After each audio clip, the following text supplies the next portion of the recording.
আসসালামু আলাইকুম। Hello everyone. আজকে আমরা ভ্রমণ করব লং রুটের সবচেয়ে জনপ্রিয় একটি বাস, দিনাজপুর থেকে চট্টগ্রাম পর্যন্ত সার্ভিস দেওয়া রাহাবার এন্টারপ্রাইজে করে কুমিল্লা বিশ্ব রোড থেকে চট্টগ্রামের উদ্দেশ্যে। লং রুটের এই বাসটি কেমন সার্ভিস দেয়, ভাড়া এবং কখন কোথা থেকে এই বাস ছাড়ে, তাছাড়া যেহেতু সামনে ঈদের সিজন, তাই লং রুটের সেরা একটি নন এসি বাসের বিস্তারিত তথ্য আজকে আপনাদের মাঝে তুলে ধরবো। সম্পূর্ণ ভিডিওটি দেখলেই আশা করি সব ইনফরমেশন আপনারা পেয়ে যাবেন ইনশাআল্লাহ। সেই সাথে কুমিল্লা থেকে চট্টগ্রাম পর্যন্ত যাত্রাপথে রোমাঞ্চকর সেরা কিছু মুহূর্ত এমন ভাবে তুলে ধরেছি যেটা দেখে মনে হবে যেন আপনিও আমাদের সাথে ভ্রমণ করছেন। তাহলে চলুন বন্ধুরা, ভিডিওটি শুরু করা যাক।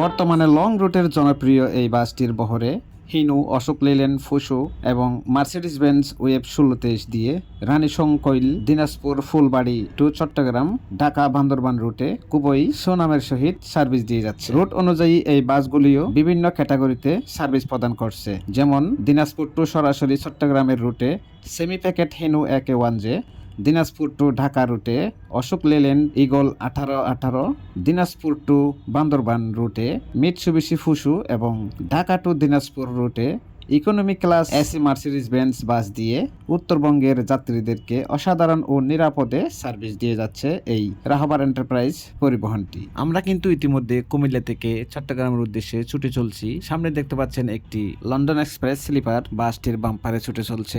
আমি যেহেতু চট্টগ্রামের রুটে ভ্রমণ করছি, তাই এই রুটের বিস্তারিত এখন তুলে ধরতে চেষ্টা করব। এই বাসগুলি দিনাজপুরের রানীশংকৈল থেকে বিকেল 4টায়, দিনাজপুর বাস স্ট্যান্ড থেকে সন্ধ্যা 6টায় পর্যায়ক্রমে বিরামপুর, সেতাবগঞ্জ, ফুলবাড়ি হয়ে ছেড়ে আসে ঢাকা, কুমিল্লা, ফেনী, চট্টগ্রামের উদ্দেশ্যে।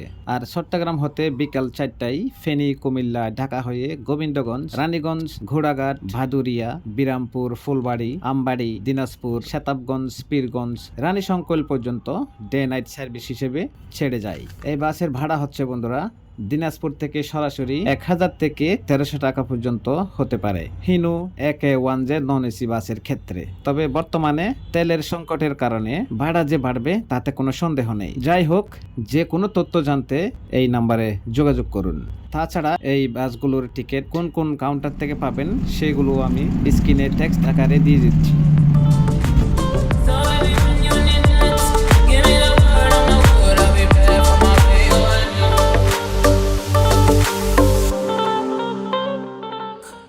আমরা কিন্তু এই বাসে উঠেছিলাম রাত 4টার দিকে এবং ফজরের নামাজের বিরতি দেওয়ার পরে আমরা আবারও চট্টগ্রামের উদ্দেশ্যে ছুটে যাচ্ছি। আমরা এই মুহূর্তে দাউদকান্দি ক্রস করতেছি এবং আস্তে আস্তে ফেনী শহরের দিকে এগিয়ে যাচ্ছি।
আমরা ইতিমধ্যে ফেনী শহরের মহিফাল ফ্লাইওভারের নিচে অবস্থান করছি। আমাদের বাসটি থেকে যাত্রী নামাতে নামাতে ফাতেমা এন্টারপ্রাইজ বাসটি আমাদেরকে ছেড়ে চলে গিয়েছে। সামনে দেখতে পাচ্ছেন মামুন স্পেশাল হিনু একে বাসটিকে আমরা ক্রস করে সামনে থাকা আরো কয়েকটি স্টার লাইন এবং লোকাল বাসকে অতিক্রম করে আবারও ছুটে যাচ্ছি নিজ গন্তব্যে।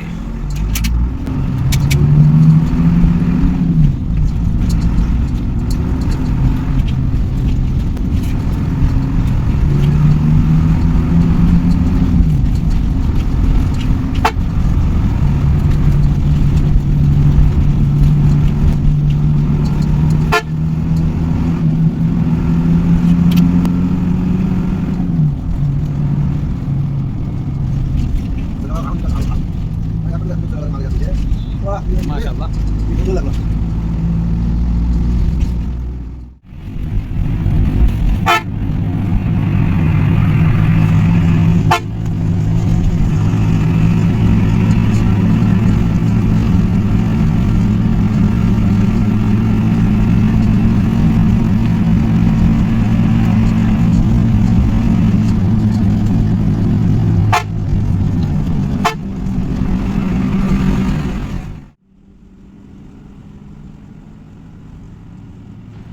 বন্ধুরা, এখন বাজে প্রায় 5:30।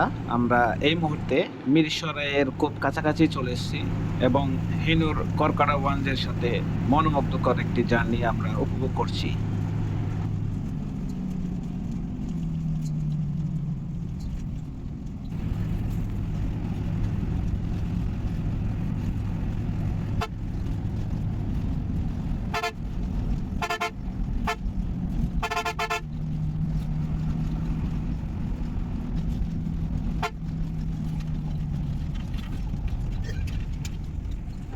বলতে না বলতে মিরসরাই বাজারটি আমরা অতিক্রম করেছি এবং পাশে দেখতে পাচ্ছেন সূর্যের কিরণ কিন্তু আমাদেরকে উকি দিয়ে যাচ্ছে এবং রোমাঞ্চকর একটি মুহূর্ত এখন আমরা দেখতে পাচ্ছি।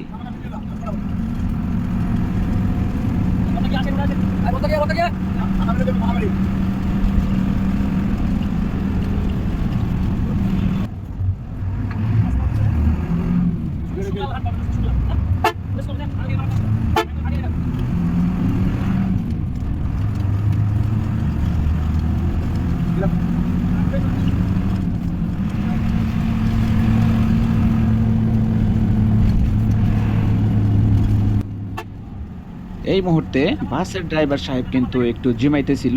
অনেক লং রুট থেকে জার্নি করে এসেছে। আসলে এত লম্বা জার্নি কিন্তু সবার জন্যই অনেক চ্যালেঞ্জিং একটা ব্যাপার। তো যেটাই হোক, মোটামুটি এই মুহূর্তে বাসটির স্পিড হচ্ছে 60, 70, 80। কখনো কখনো আবার ফাঁকা রাস্তা দেখলে 100+ গতি স্পিডে ছুটে যায়।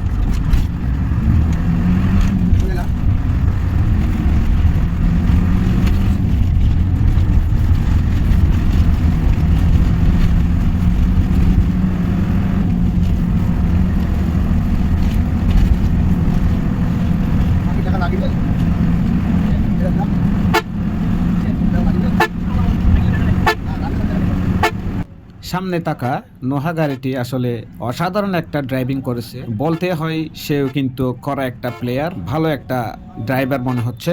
এবং আমাদের ড্রাইভার সাহেবও কিন্তু এখন সিগারেট এবং পান খেয়ে আবারও নতুন উদ্যমে সুন্দর মতো ড্রাইভিং করে যাচ্ছে, যার নমুনা একটু আগে আপনারা দেখতে পেয়েছেন।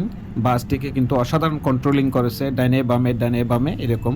তো আমরা ইতিমধ্যে প্রায় সীতাকুণ্ড চলে আসছি। সীতাকুণ্ড থেকে কয়েকজন যাত্রী নিয়ে আমরা আবারও ছুটে যাচ্ছি।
পূর্বের বাসটিকে জোনাকি সার্ভিস বাসটি হঠাৎ ওভারটেক করে এমন কয়েকটা বাউলি দেখাইলো, মনে হচ্ছে যেন সে আমাদেরকে একটু বেলকি দিয়ে গেল।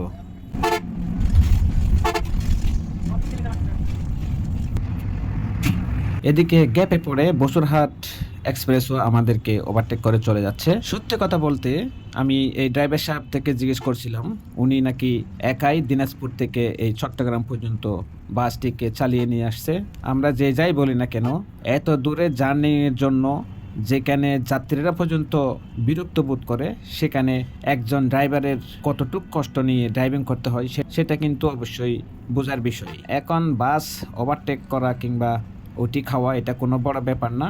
বড় ব্যাপার হচ্ছে নিরাপদে আসলে যাত্রীদেরকে গন্তব্যে পৌঁছে দেওয়াই আসল কাজ।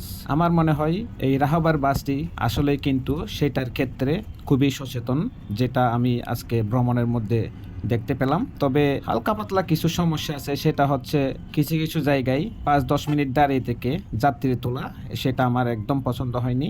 দূরপাল্লার বাস হলে কি হবে, কিন্তু এরকম লোকাল টাইপের যদি হয় তাহলে সেটা আসলে মেনে নেওয়া যায় না।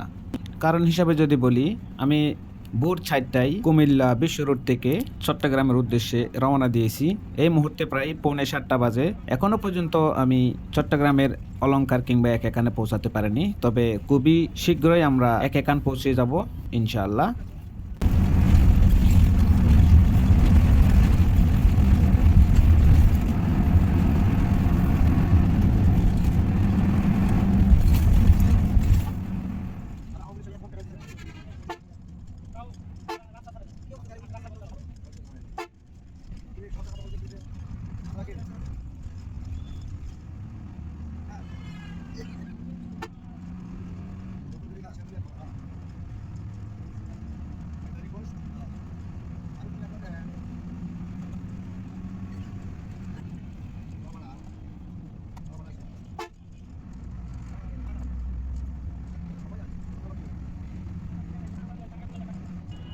তো বন্ধুরা, আমরা কিন্তু চট্টগ্রামের সিটি গেট এলাকায় এখন ঢুকতে শুরু করেছি এবং একটু পরেই আমরা কিন্তু একেকান হয়ে অলংকার পর্যন্ত লাস্ট স্টপেজ, যেহেতু আমি ওখানে নেমে যাব। এই বাসটি কিন্তু অলংকার পর্যন্তই যায়।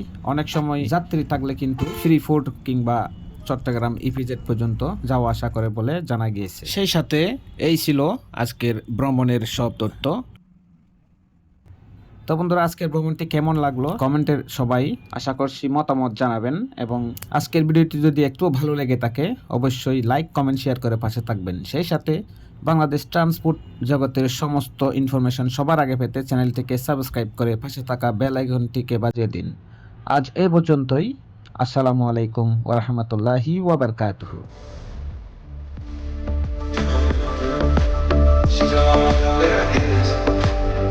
I'm not